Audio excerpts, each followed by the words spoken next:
وہ کہتے ایک چھوٹا سا بچہ صبح صبح آ گیا، کہنے لگا حضور آپ کی کل دعوت کرنی آ جائیں گے؟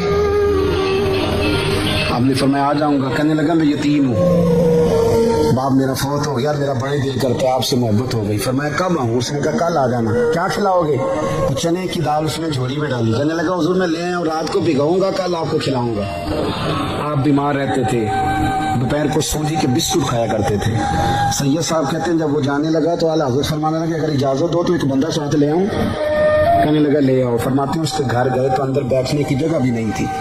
1000 کتاب کے مصنف، لاکھوں کروڑوں مریدوں کے پیر، امت مسلمہ کتنے بڑے لیڈر، کہتے ہیں اس نے نا باہر گلی کے باہر دروازے کے باہر چٹائی بچھا دی۔ کہنے لگا حضور اندر جگہ نہیں ہے، میری اماں ہے اور آپ عورتوں سے بڑا پردہ کرتے ہیں۔ اعلیٰ حضرت باہر بیٹھ گئے زمین پہ، اس کو کہتے ہیں لاجپال پیر۔ باہر بیٹھ گئے، وہ چنے کی دال لایا اور باجرے کی موٹی روٹیاں۔ آپ کو تکلیف رہتی تھی پیٹ میں، آپ وہ چیزیں استعمال نہیں کرتے تھے، پر 1.5 روٹی کھائی۔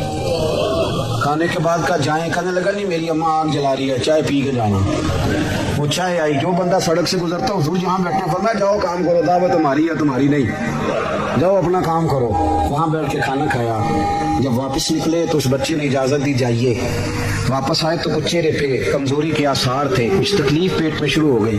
سید صاحب کہنے لگے حضور آپ نے کیا کیا؟ آپ بیمار ہو جائیں گے۔